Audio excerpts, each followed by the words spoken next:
basakoli o nyonso bazala influencé na bakonzi ya mboka ba écran prophétique tout consort bango na nyonso et na temps o tozali ba na eloko ba mona chouchouté parce que punda oyo matelaki peuple oyo banda kosa wana na bapoto benga bala poto nzaba lobi na ngabotini nga boy et si bazui bososoli donc bango ba ko max ba desi ba mona muto nzamba sa tiri aotali sa dia misala na bango polele donc na opesa pe conseil na président de la république na opesa conseil na ba ministre d'état na opesa conseil na ba député national nzambe essaie à rejeter bango comme alobi que non a rejeté qui Saoul. Donc il est temps que l'église de Dieu est zonga na benango. Donc ça dit il faut bosso sur la que non nzamba za susu na ngambo wana tant les olobe écran wana ozanango et c'est écran prophétique il y a nzambe pour diable paix à monaka diable paix à salaka ba miracle diable paix à sakolaka parce que mais je crois que ce que le nation na biso tozo sibi ba problème tozanango lelo et za cause il y a ba sen nzambe c'est même aujourd'hui ezana ba sakolité o ba okende pa ba konzambo ka 27 c'est que nzamba biso tika bokonza. C'est ça le problème. Mais dans la Bible, il y avait des prophètes qui osaient comme on a des rois. Faut y avoir que tant il y a des rois, ils ont qui qui n'a impact, une influence sur le président dans le moment où tout ça. Mais au côté là, lelo c'est vice versa.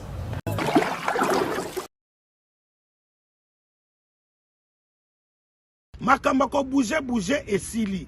Kaka na portable na yo. Vous avez Google Play Store, vous avez Apple Store, allez, vous avez télécharger la carte portable, vous télécharger l'application mobile. Il y a Tap Sound, donc TAP-SAND. Allez, Niata Toleka, au côté de coordonnées bancaires, au Tindi Mongo na Congo, sans frais, bandekotala ba chance, oh frais d'envoi, exacté. Sans frais d'envoi. Bato bazana Congo, bako zwango, bongo, na Orange Money, to, bako kiko zwango, na Airtel Money, bazu yango malamoko na Congo, saminando, talanzamene nga sala. Pour vous offrir bien plus qu'un flat hôtel et faire connaître la nouvelle expérience, Oridezo Commercial Kinshasa à travers l'Afrique centrale écrit une nouvelle page de notre histoire. Un service de rénovation sans équivalent conjuguant dans une même dynamique plusieurs offres d'exception. Flat Hotel avec de chambres de luxe supérieures et exclusives répondant aux normes internationales, Oridezo est un palace iconique. Restaurant au menu exceptionnel, muni-salle de conférence qui dévance les attentes d'une clientèle toujours exigeante. Boutique d'habillement au tempo et à la mode. Oridezo Commercial Kinshasa vous garantit le meilleur tarif pour vos frais et transferts d'argent avec une agence sur mesure et professionnelle. Aussi, pour vos frais maritimes Paris-Kinshasa, Oridezo, c'est aussi le commerce général. Vous voulez savourer l'ambiance de la capitale Kinshasa? Pas de panique, Oridezo met à votre disposition un transport permanent de l'aéroport de Njili jusqu'à votre destination par réservation. Oridezo, c'est aussi l'assistance voyage touristique et d'affaires. Oridezo est à Kinshasa sur l'avenue d'Ibaya Awitz, quartier Matongé, dans la commune de Kalamou, derrière la maison de la Bible. Pour tout contact à Kinshasa, plus 243 99 83 253 26 81 97 38 612. En Angola, plus 244 92 34 14 471. À Paris, plus 33 75 128 21 63. Oridezo Commercial Kinshasa, toujours avec une longueur d'avance.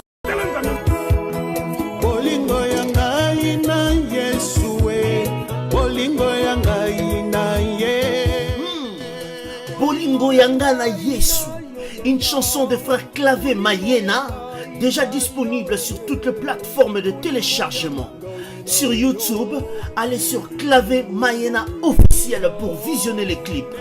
Bolingo Yangana Yesu, Bolingo Yasukate, une chanson inspirée. Pour contacter le frère Clavé Mayena, 07 78 62 15 60.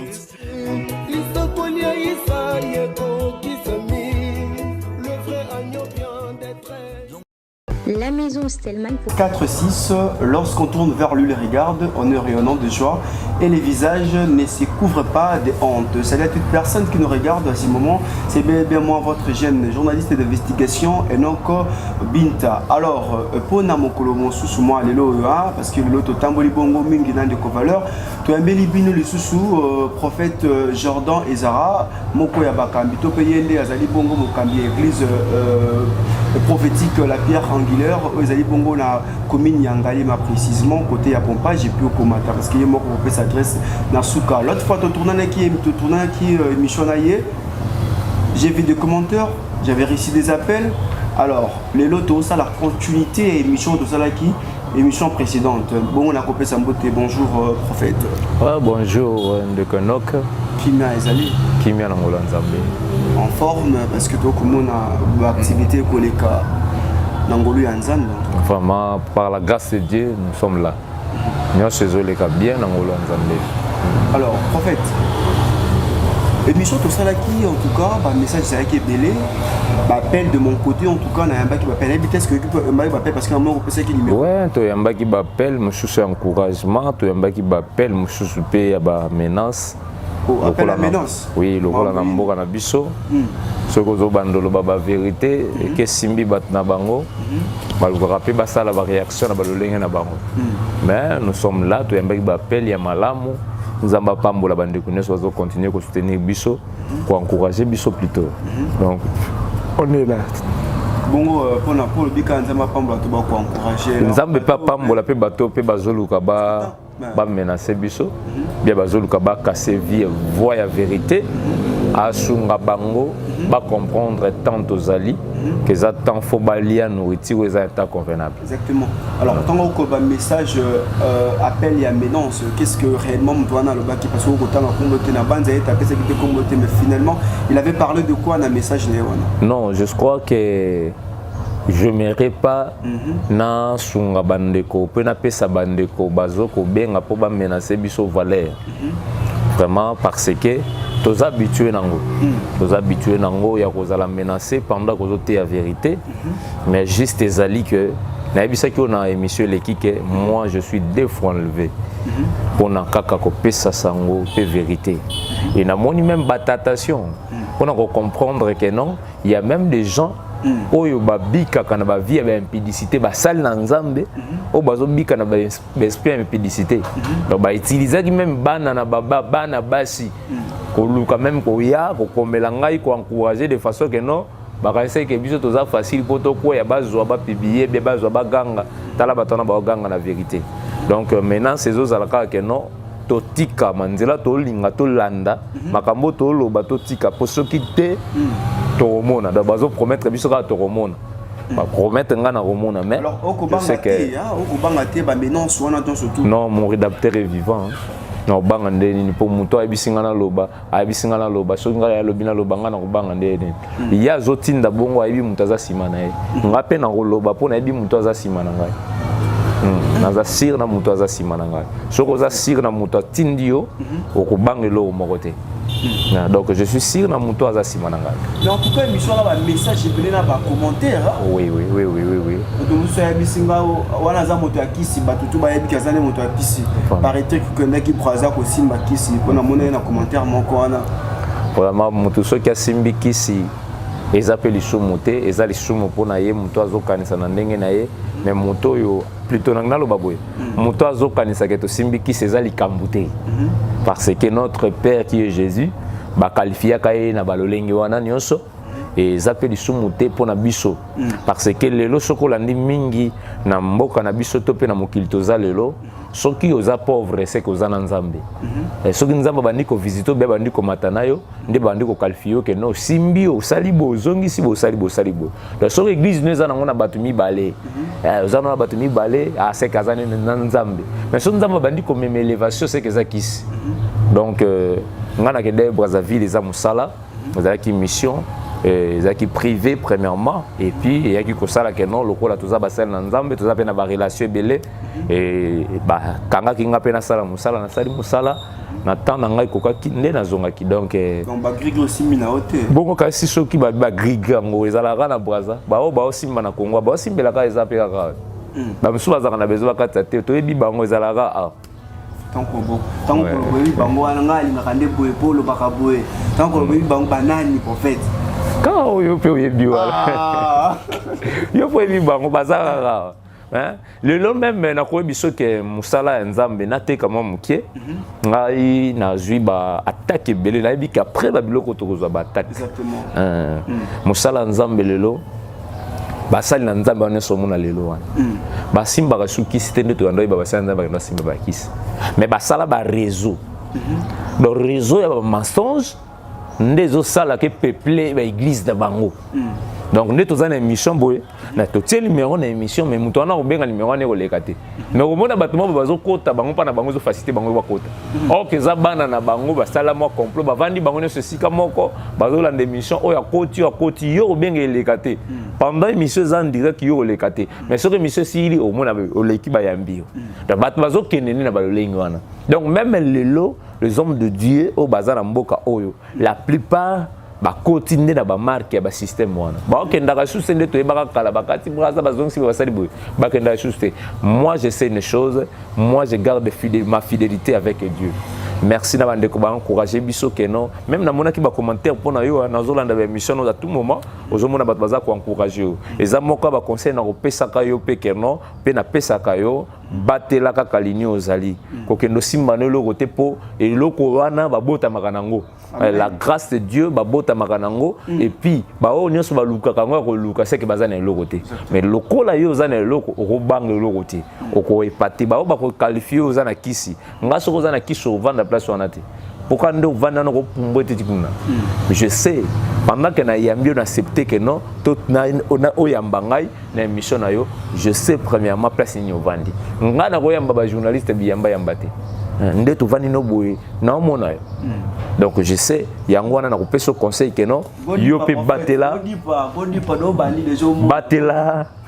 grâce na yo zanango bato bako qualifier ndenge nyonso mais yo batela ligne na yo na nzambe biso pe tozo batela kaka ordonnance elongo na nzambe mais prophète à lire o na moni ko ko kendela ngo c'est comme ça na ba kanda que non te vérité bimakaka parce que parmi ba prédication na yo na moni prédication déjà na ba groupe par réseaux sociaux comme kotaki moi trop na ba groupe ba WhatsApp tout ça lobby oebisi moto ano filmer akata ko filmer te oloba ba mususu bazaki na écran prophétique vidéo en tout cas et côté déjà ba groupe par WhatsApp alors tango koloba bongo ko s'adresser directement na moto moko boye ezaki kanda to ezaki nguya ne moto pousser ko ça eloko non ezaki kandaté je parlais des prophètes Balaam dans la Bible. Okay. Parce que tous en quand il y a ma journée tous en sur la destinée d'une nation où tous clôturer les après-midi dans quelques heures tous clôturer en haut et ça ordonnance nous a pesa kibiso ndepé to ko lancer appel ezala na bakonzi ya mboka ezala na bato nyonso ya bonne volonté ba oyo ba soutenir ka musala na nzambe ba bazaka na besoin ko zwa lipamboli po lelo pesa na bana nzambe belé baza même na ba Europe azana dim na yazo mona opesa wapi parce que ba aventure les qui trop azana offrande na yazo mona opesa wapi mais asola na nzambe qu'il faudra soutenir musala na nzambe faut soutenir bana nzambe faut soutenir mais azo mona ta ko sala munene nini eza moko ba message to zwa ki même pour na mboka na biso et vu même makambo komi lelo na goma ndenge zo koma wana et Dieu nous avait interpellé déjà avant pour na kozwa position nango et raison pour laquelle to zwa ki recommandation pour ça la prière likolo ya nation et yango to dédié ki yango la destinée d'une nation et to senga ki question ki nzamba sungi biso to ko tambola na 24 communes na biso ya privé province ki tsa mais je crois que non évangélisation pour ça lango bien ça demande l'argent yango to zolo ba que non na bakonza mboka o ba kozana na souci ko yoka bien ba na nzamba pa tali boza na souci azwane lipamboli na même na suka mission a kozwa numéro akoko contacter biso pour azwaper lipamboli wana. Alors j'ai parlé des prophètes Balaam. Voilà, la personne qui m'a pour la dose on oui, j'ai parlé des prophètes Balaam. Tu sais que la nation comme Toko expliqué et koki kozala maudit kakate na papa de tant de la nation toza ko engager na peuple moko donc mutako ko zala kaka maudité na famille na ye mais mutupe akoko zala maudit na bakonzi ya mboka donc ça dit des autorités baza pe na capacité ba koti ya peuple na kati ya boumbu moko na bokauki ba koti sibino na bokauki moko ba sali ba alliance na bango et bino pe bobiki na sima ba alliance wana donc raison pour laquelle pendant que nazolo bela Balaam azaki prophète mais Balak azalaki roi Balak a moni que Israël les ofuluka donc c'est-à-dire azomona destiné à peuple Israël ezaki tellement grand maintenant souci à Balak ezaki que arrêter avancement, bon déroulement, il y a Israël. Et raison pour laquelle Balak a la bouée, parce que quand la destinée, dans la destinée, il y a aussi la spiritualité qui règne. Pour Eza et le comme tu as espéré à comme ma moni en côté. Donc c'est dans un domaine spirituel surtout. Et tant que Balak a reçu na Balaam a le moyen arrêter à maudire Israël. Balaam a constaté nzambe wa bise que non comme maudire. Mais au remarquer tant que Balaam a osé à nessa mata, l'école a n'est pas kende. Sikoyo akende ko moyen ko kende ko bâtir hôtel pour ko maudit donc Balak azaki prophète nzambe mais influencé par le roi donc ce que je voulais dire ceci dans ce temps aussi tozali ezana basel na nzambe oyo bakonzi bakomi ko influencer bango OK tu vois maintenant tango influence l'équipe Balaam a accepté ko matana na punda pas kende ko maudit mais pendant ba ok na nzela Balak a mon sous-souté parce que déjà va convaincre et va arracher déjà va botoler déjà vision et pas une Balaam mais na pour nana comme une capacité à mon yango parlant dans contexte na j'ai parlé dans lobby ba sakoli oignon so bazala influencé na bakonzi mboka ba écran prophétique tout consort bangwana nyonso et na temps autozali ba ne loko ba mon sous-souté parce que punda oyo matelaki peuple oyo banda kosa wana na bapoto benga bana poto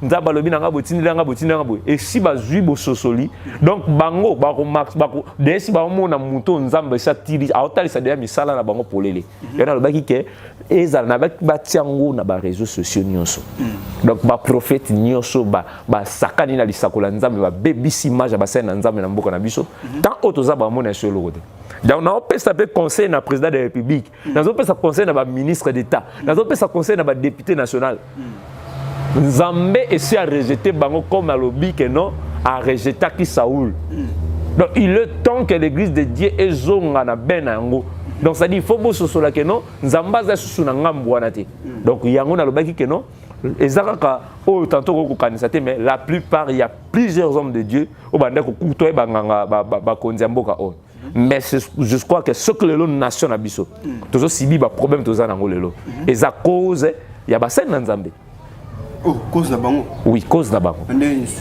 parce que ce qui lelo ba konzi mboka baza bien orienté tu sais même aujourd'hui eza na ba sakolité o ba okende pas ba konzi mboka 27 c'est que nzamba biso tika bokonzi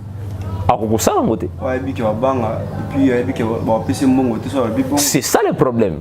Mais dans la Bible, il y avait des prophètes bazo osé comme on a barroi. Photo y ba que na temps ya barroi, ezala ki barroi bazaki na impact ve influence pour les président na moment autosai. Mais au côté la lelo c'est vice versa.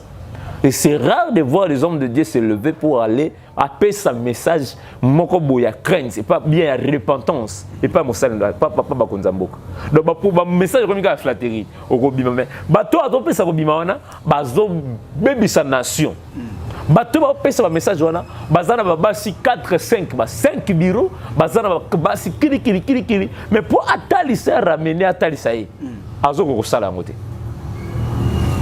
Donc, si vous avez tant que vous avez écran wana ozanango les écrans prophétiques il y a nzambe pour diable paix à monaka diable paix à salaka ba miracle diable paix à sakolaka parce que dans la Bible il y avait un homme qu'on appelait Philippe oazoté évangile à Christ et dans d'autres côtés il y avait aussi un prophète na kombo ya Simon le magicien et Simon azo sala ba miracle bato bazo landa bazo bikape donc miracle ya Simon bato landa ko bika mais qui fondé na sainte doctrine.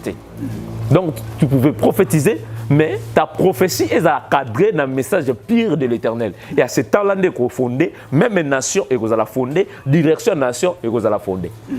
Donc c'est ça, dans le sens là. Alors maintenant, prophète, prophétie aux qui na Bible na tango ya kala na Bible ba bon na tango ya kala na ba prophète na façon ya prophétiser à l'élo différence ni ça être époque ou na Bible ni époque ya l'élo parce que ça déjà ka continuité mais il y a une très grande différence pour na yo ba prophète akala na ba prophète actuel yo mboka biso différence ezali pena non ba prophète soki na lobby na mbaleleki na lobaki boye soki na lobby ke ya nzambe bazalité là je pouvais dire nakosi bien nako tromper vigilance et intelligence nangai nako loba boye ya nzambe bazali ya satana pe bazali mais soki to sali to loba différence ya ba basakoli na tango kala na basakoli ya lelo basakoli ya tango ya kala babande ko travailler pour na cause ya Christ.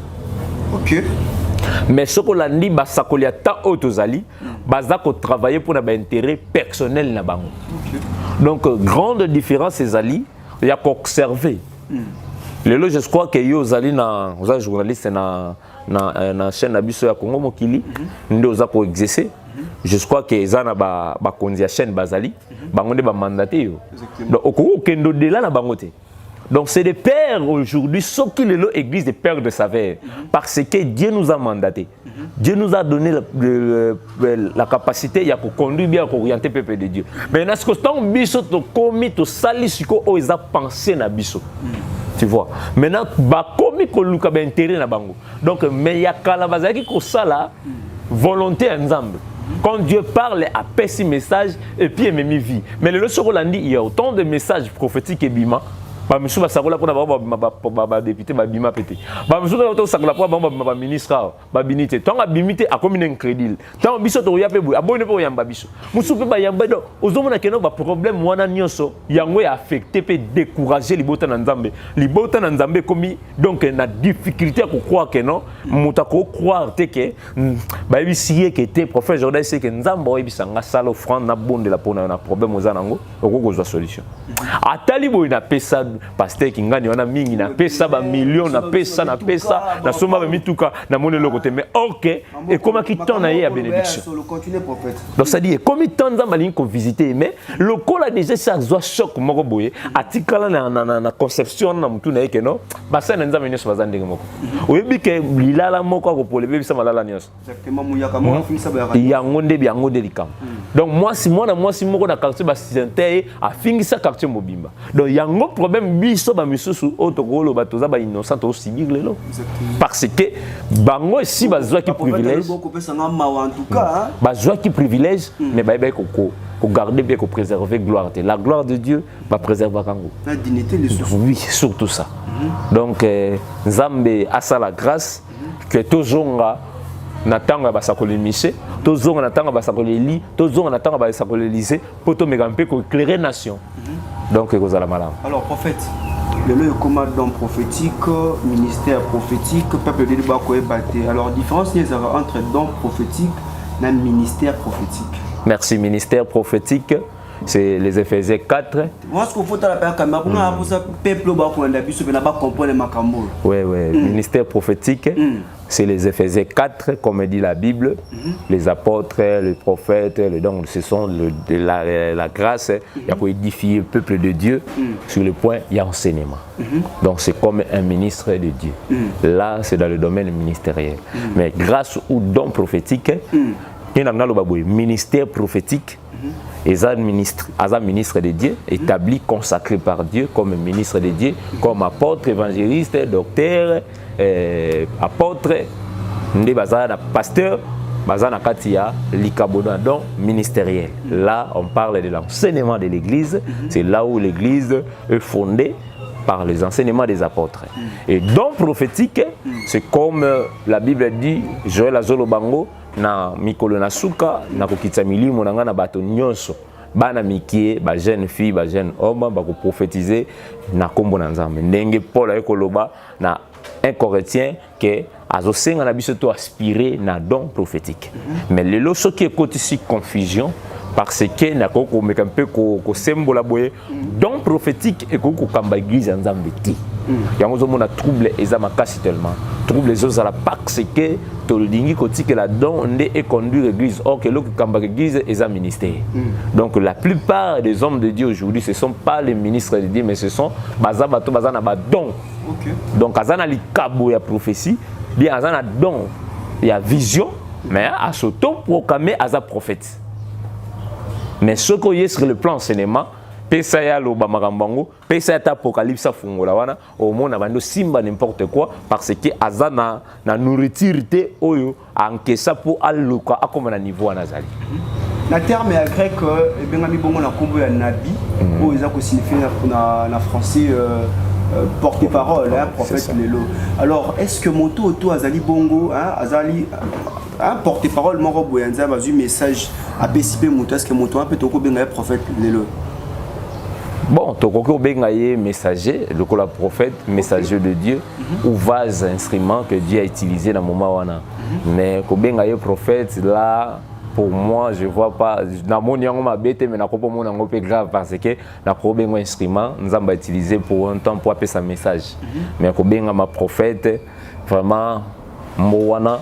Pour moi, mon yango est pesé pour un individu. Ce que je message en langue wana PCO a comme un prophète non. Alors pour nous aussi quand on est là makambuto beno tangela ka Bible ya nani o azali prophète.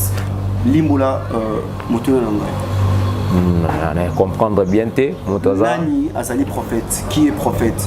Terme wana prophète et bako pesa ngo pa nani. Merci. Terme topé Kombo wana ya prophète.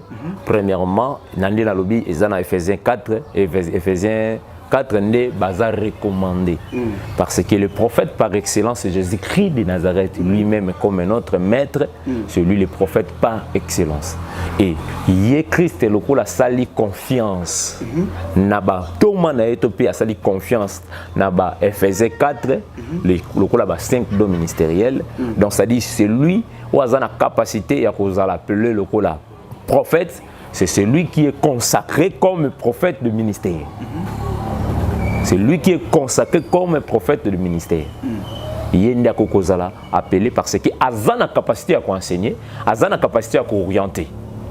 Oui, donc ça dit, il y a aussi des gens, où il y a des prophètes nés dans l'église, nous avons aussi des vases, et il y a une sœur aussi à la grâce prophétique, et n'empêche aussi ceux qui vont pour naïe. Et bah occupé ko bengaye na kombo ya prophétesse ou prophète et ça na problème mais façon ce que marambo mo kendele parce que au moins ka mutalali alali na yeka ka lotindo to mo pas ndo tongo pe ko kisami pas prophète 2 jours 3 jours pas akomba mo dadi au moins na makamona ndenge parce que na si tu na ba king o ezebele ya yango na lobi moi c'est numéro ya célébrité quoi chaîne mo ka bola mu ki pas lotindo to pas petit prophétie dadi yango na lobi keza na belé bazo sala musala nzambe te mais bazo ibate alors ba comme nzambe ma sala l'œuvre du diable donc ba parce que même apôtre Paul a lobi ne méprisez pas la prophétie mais examinez. Il faut tout comprendre tant que ça le loko andengwana esprit ni neza ko animer esprit ni neza ko pousser donc ce que tu comprends l'esprit zo pousser ne to koye parce que classe ni to ko tiens mais ne na lobaki que église ya Congo lelo la plupart ce que moni l'église est tellement belle parce que bato bazo lukande ben intérêt na bango donc c'est rare de voir que mutu a sali journée moko prier a penser que atali bonzate non donc c'est rare. C'est rare, c'est rare. Bichot, je crois que la semaine passée, c'était le jeudi, le mercredi, tout ça qui na balabala, sur tel dans les réseaux sociaux, on a des photos, tout ça qui na balabala. Et les gens, bah qui étonnés, il y a comme on a que tout qui est instrument, tout est carburant na bichot, tout même pas groupe na bichot, tout même si instrument dans cette église, tout est tout bêti, tout teiba, tout bonheur pour na battu tout ça. Mais après, je refusais même il y a un panier que battu l'offrande. Donc ça dit, le lot est belé ba commission misala na ba. Oui, na boyango parce que Bible le dit aux yeux offelé to pe offelé. Malgré tout, oui, et ça na lié au conseil à Galate. Au moment de le soba ça na nzambe to za ko finga mais ça parce que to comment Galate to continue na bis. Nzamba lobi na bino bo seme, nzamba lobi. Car yé mutalo baki na bino bo seme on a ke na bino zongi susubo. O na ke sunga ba offelé, ba offelé. Landela eso akinda ko sunga ba offelé. yango place tozo diminuer valeur na biso lokola basenanza oloba na 5 offrande te pendant que na teki panete mais il y avait des gens balandisi nga ba offrande pas bana pour dire quoi ngande na sengité na tiete mais mutu bible lobi c'est poussé par l'esprit que les hommes parlent de la part de l'Éternel donc na cause na processus à prier na olandela yo OK na koko zalate na tana taxe que tu dois me donner comme autant il faut comme ça faut comme non kondima na yo na considération ndenge ko considérer nzambe na yo ndoko zo alibonza oyo ko kata na mutema na yo ke non na kopesa oyo donc offrande outa na volonté et non et outa na ba désir na bato ya mosako la sengi na ba monta pour ba semer pour non là non wana te yana na za compte. OK prophète ozali mokambi monene vraiment na église prophétique la pierre angulaire alors nazalaki naza mutu na mo be kosalanga mwa pasi na ebite na ba pasi e kosuanga pe mwa kosuanga motema soki na ko penser nango ça prophète le phénomène ba marabout et comme et belé na kata Congo na kata ba kini ko na ba groupe par réseaux sociaux ba marabout ba bimi na ba télévision ba marabout ba bimi na ba internet ba marabout ba bimi aussi longtemps dans 2004 2003 pour la commune marabout zaki moi passé zaki moi ba reso quand azara kuna peut-être na kinso kumuka kuna na se faut kita mais le ba comment voir même là ba panneau ko le kabila ba type na panneau ko ba diriger place marabout zali alors makambo point de vue na zali merci pananga inaza komona ngo vraiment pas cité parce que ce sont oui les amoko ba signe à temps. OK parce que antichrist faut à bima pour mimo ni sapena que c'est moi ngane na zam antichrist ngane na yoko détruire mais ba oyo bazana esprit saint et ba oyo baza destiné pour na ko hériter royaume des cieux ba ko s'inquiéter na ngote ba mona ngo c'est normal mais ba oyo nde bazali ko baza appelé na enfer ne ba ko kozala c'est lui nango bien ba ko kozala ba ko se laisser faire nango po ba luka ba kota ba kende ko luka ba yeba ezandenge ndeti nga vraiment boye donc na olinga kutu te ke na luka na yeba ngo donc lo nga na ko luka na yeba plus c'est ce sango ya mboka na ngai donc na ko luka na yeba éternité comment to ko hériter ndeni ne kozala kuna donc pour nga na za ko s'inquiéter na za ko mona ngo keza ba signe attend soki ba yete ba mbiso nso yo kota lo bat nso ba yo kota lo ba komi ko pata bino ba prophète on pata ba ebi ke no tendeza bongo bango ba ilo to mona ka boke na bino ba pesa na ba komonga na tan ba komote ba bebele to mona ka ba ke na kuna na sima kuna ba beta ba boko boye ba kota kasi nde na bisio que il y a des prophètes de vendre à travailler pour na libu mais ça na ba prophète ba travailler en intérêt à Christ pour net nga na za bona yebite mais na za na temps on a te ya okene ko ko consulter marabout pour na zwanini o panza ba pesa kangate donc nyonso na za na ngo posa soki na sengi na nzambe na lingaka pesa nga ebele te apesa nga nde oyo koki na nga yembi frère Vambikai olika frère Vambikai yemba nzembo wana se to vala za pota vana ne akasa makam donc za bilo mususu kosenga te okoma na ngo ebele okoyiba te nzamba apesa ka oyo koki na ngo so apesa oyo koki na ça va donc apesa nga nourriture ya temps convenable. Donc c'est ça ma prière. Nazanga ko liate, nazanga ko tia mwasi nanga kimiate, nzambe pouvoir pour na musala oyo et que musala pesingeza ya yo pouvoir. Point bas. Ngana ke pas marabouté parce que je suis pas mandaté et pas inaïe. Donc muto atindi ngai. Umenengo ye awa ba risque nyonso Congo mokilinde ko sibira. Donc so côté na risque ba ko protéger, so côté na kamala ba bénéficier. Donc ezabongo donc ndé nazabo au cas de risque Jésus-Christ nda ko pouvoir pour nanga. So ki lelo mutu moko abongoli mutema awa nzambe kuna bénéficier. Tu vois donc ton naza vraiment na tenter ya ko kende ndenge ba kende faut ba kende. Faut pas kende parce que antichrist azo convaincre. Ndé na lobele prophète Balaam a résister à kei. Ba musu ba kotala ba impia ke église ba yaka te amoni moata bina kende ka nzira mukuse. Hein? Ba musu ba kotala ndé na monaki dernièrement oteki na statia wa mbabi misi mbongo batanga boye 1500 bi na mpia ko boye na kende akokende mais moi je sais que l'or et l'argent appartient à Dieu. C'est la bénédiction d'Éternel qui enrichit. Yango yo bakisi, yango nde makambo. Donc le ko les abongo ngana ko bang le côté. Donc je me confie à Dieu. Ce qu'a fait singa ta $10, ce qu'a fait singa $5, je dis gloire à Dieu. Yango nde na ko évoluer nango. Donc c'est un peu ça. Pas spéciali akosimba kisina akosimba kisia bakosimba bosoloka et bakosala bikamu sina kombo ya Jésus-Christ pe be pas batangi pena kombo ya Jésus-Christ comme nango dédicace to nene. Ben on a péché dans le lobby Simon le magicien. Tant on sala miracle bando tant kombo na. Anota kombo ya magicien. Donc ezana ngo ba signe de makamnye sozo mo ala nango déjà kala. Maintenant ce que hier il suppo état ça arriver à Christ. Donc Jésus au bambazo belela eza Jésus au vrai Jésus té. Et Jean le quoi na kolo babi Enoch bazé belé. Mais Enoch bita yenda zali le véritable journaliste au le la kangi ma solo internet. Na la ko boya. So boya ngo sala Congo mokili na yo, o duki Enoch na yo. Mais so kité so ko za boyi ba Jordan bazana bango belé. Oh le lo azawa lo tozolo bane ngane mna zolo ba. Donc ça dit ba Jésus ba ko gozale belé. Oyebi question kepe na ba confession so ba biso kete biso Jésus te biso papa kinguni oh ba biso mama pakala bien nemtu aza ku fait pour la biso so ba lobi que non c'est lui Dieu. Ba biso ba c'est lui le prophète des temps de la fin. Donc ça selon ba tende ba comprendre makam na bango. Mais nous savons que non Jésus-Christ de Nazareth oh tozo confesser yenda za le véritable Dieu. Donc il y a aussi des dieux na lettre majuscule mais na lettre minuscule banzambe ya mikie nde bango babela banzambe ya mikie wana mais biso tozo confesser nzambo sikoyo azo superviser pas azo contrôler bango nyonso. Prophète papa na ngai prophète papa na ngai Enoch abengi 3 fois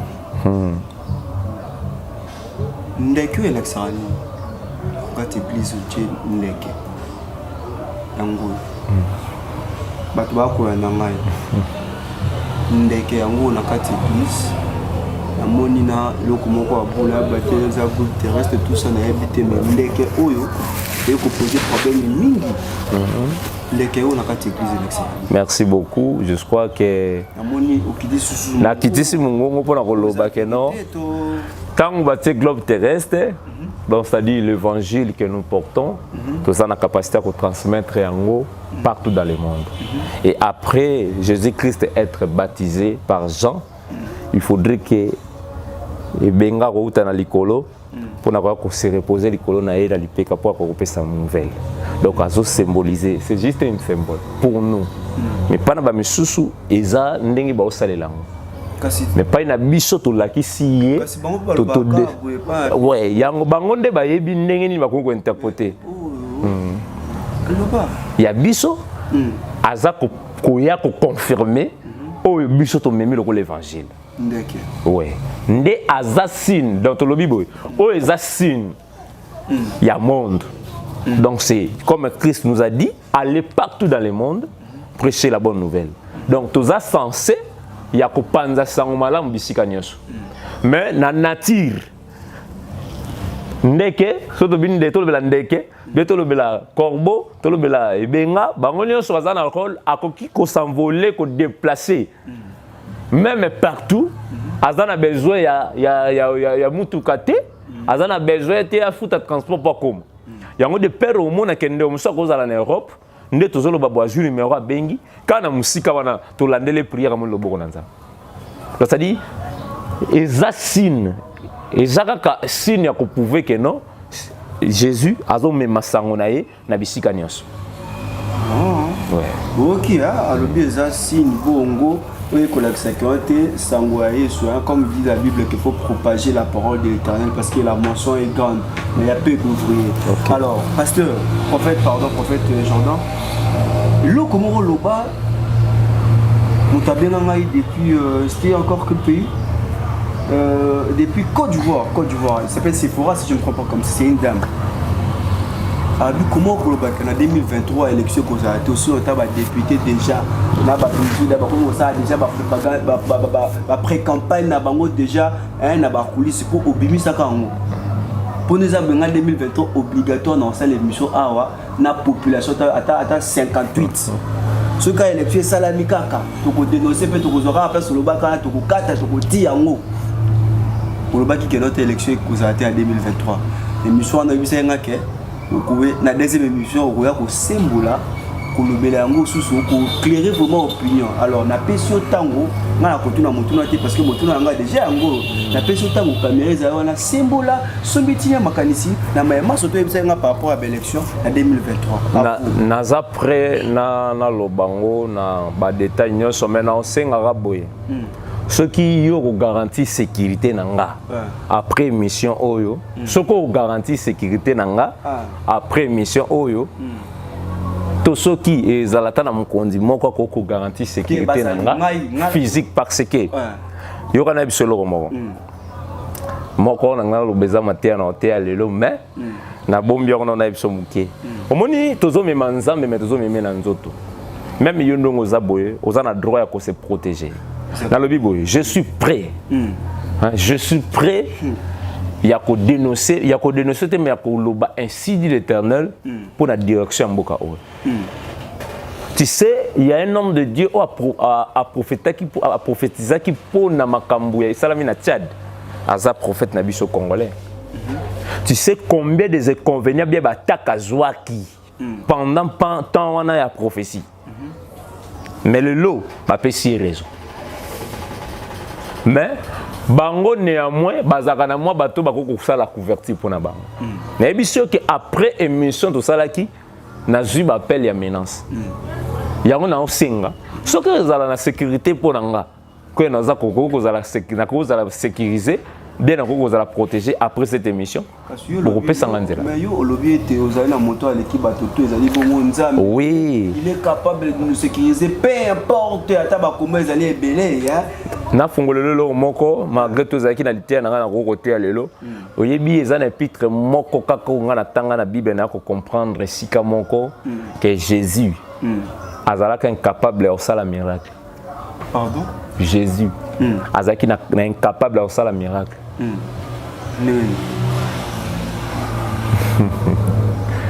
Est-ce que vous avez dit que vous n'avez pas valeur?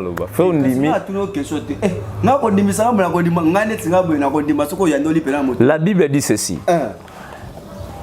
Jésus-Christ a botami. Roi Hérode a moni étoile naïe. Tant Hérode a tini ba mange ba ke nokotala. Tant Hérode a la démarche pour le achever Christ. Jésus yemoko parce que wana ezaki mwana teza yemoko. Bible lobi a ebisi Joseph alobi zwa mwana sani. Kima. Yesu kuta kima. Jésus yemoko azana capacité à longola pema pa Hérode. Pas bomi Hérode mais kima. Obi soki Christ akenda bwaka obi ke Yesu abwaka ngunda na Égypte. Pas comme Égyptien. Obi après combien de temps Jésus est retourné en Israël? Jésus après 30 ans. Donc c'est-à-dire Jésus attend sala betide na Israël na Égypte. L'icolo qui Hérode. Mais lui-même Jésus avait la capacité ya côté vie ya Hérode. J'ai cette capacité d'ouvrir ça. Mais dans le bac, il y a un a à courir à large, elle est sûre que ça. Je suis pas parole. Prophète, il y a un a si mutuna na ebiso ne connaît ça tout na mutuna wana. Baï téléspectateurs, baï congomani, baï basoto ba na bongo nga enoki. Ba question la vie ezaki pourquoi parce que na ba message ya le bac qui noté élection 2023 et causalité na ba qui na ko bali susu ye po asombitine yo na mbe asombitine maye wa lobaki en fait eza ngaité eza peuple bato ba kolanda lobaki élection causalité alors Bible le Bible toute autorité vient de Dieu. Exactement oui. C'est lui-même Dieu qui établit le chef dans un pays. Ndeto zaboy. Na 2016 je passé na lobi nzamba bisinga élection causalité c'est le président Joseph Kabila a régné pour un temps vraiment nzamba bongisaki. Maintenant ce qui tolobi élection causalité je voulais te dire que non, Dieu lui-même, Azakolinga, a établi ordre dans ce pays. Et raison pour laquelle, selon l'aide du Saint-Esprit, il faudrait que Bissonion soit banana nzambe. Tomeka pour soutenir la vision chef de l'État. Ah, continuez nazo. To soutenir rien. Parce que Aza, on nzamba tient un temps pour un temps pour te amener ma biso. Na ba degré mususu otoko ko nga to mona na yeba tango ko ba élection gozate ce qu'on a 2023 ni ne boza bon on a 2016 wana ni ne zalaka Mais tu vas couper la marche. Quand tu vas couper la tête, pour bazanga koyoka ainsi dit l'Éternel. Mais peuple les autres, le lot tous en 2021. Tous en 2021. Donc il y a encore du temps. Ce qui est au yoki ainsi dit l'Éternel, ce qui est au yoka mieli malamu, tu ça la barrérité. Même vous les politiciens, il faut savoir consulter les hommes de Dieu avant d'aller se battre. Okay. Tu vois, il y a ma bezali que non, tu s'engages en affaire, mais tu consultes tes. Tu yo qui te nzamba lobinini, nzamba osenganini. Donc faut que le courrier banon notion à temps. Est-ce que na temps oyo ngai nzambe na roya au fond la pour m'amener sur comme koto yo, et ça déjà na ben maté na na zone na lobale. Pour te dire que non, ton de Dieu est à la catin batouté. Maintenant c'est Dieu qui établit. Dieu peut te consacrer, mais a établi yon en noté. Mais il faut attendre encore. Donc, on a consacré mon tout. Maintenant, on a établi l'unité. Tu vois. Tu peux être appelé, il y a cause à la royauté. Tu peux être appelé, il y a cause à la présidente de la République. Mais laisse le temps au temps. Donc, ce que tu as lu, il y a une politique, ce que tu as lu, ils ont quitté le président Fati, Joseph Kabila. Mais ils ont quitté le président Joseph Kabila, n'a papa qui s'est quitté à Moulumba. Mais le col a destiné prophétique comme Dieu avait prévu. Comme pour destiné prophétique, ils ont oublié que non. Ils ont papa te mutarovanda. Mais c'est l'enfant. Yango le loto moniango. Tu sais qu'il y a des hommes de Dieu. Bazaki na ba pays libana ba Ghana ba prophète ba sakola makambunyo soto za komona ngolo na mboka na biso. Ma comment on est comme prophète mais il de paix ça. Non. Na émission na émission et l'équipe boy. Nous sommes. Pour la mouka pour préparer déjà. Problème est anini. Tu sais dans la Bible. Non. Et le Kwana Namboka na biso ezala ndenge na oto biso awa. Soko komi na mbongo balobo simbikisi. Soko za na mpiaka ozana nzambe. Soko leki oloba makambo seke allié. Soko lobate basana nzambe ba lobate. Maintenant, laisse-moi te dire que c'est ceci. On a une mission l'équipe. Biso basel nanzambe. Tozalaka église au milieu du village. Mosel nanzambe bazalaka na parti prité. Donc nous sommes là pour notre pouvoir. Tozawana pour notre opposition. Donc tozawana pour na bango nyonso. Donc raison pour laquelle même na Israël bazalaki avant tout que bakonzi ba s'engager na faire moko. Bazana doit consulter basel nanzambe. Baluka bayeba est-ce que nzela tozoni ngato kendele to ko réussir to réussir te ngana ko biso boy quand je te dis que élection ezalate na ko biso boy Dieu parle tantôt d'une manière tantôt d'une autre élection ko bozala me changer le côté na mboka na biso. Quand on dit que élection ezalate donc c'est-à-dire ezana makambo mususu to ko boka une élection le président qui est là en place ya bimika dans élection ezalate on continue toujours.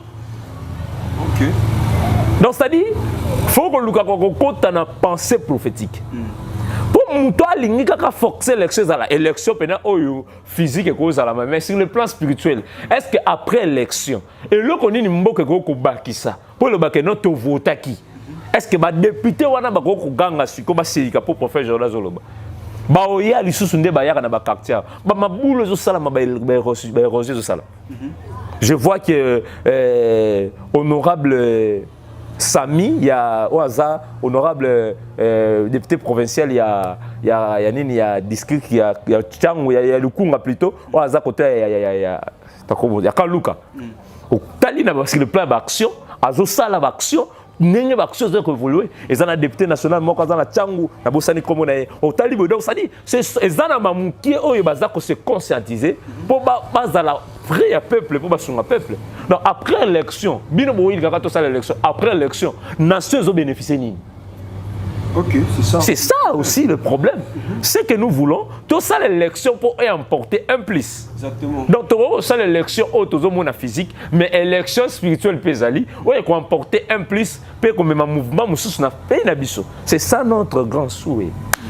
Alors, merci beaucoup, prophète Jordan. Alors, le banner est Souka, et puis on repère sa numéro là-haut. Mais il y a le babou avant qu'il appelle sa numéro, et puis je vais encore réécrire ça à la fin.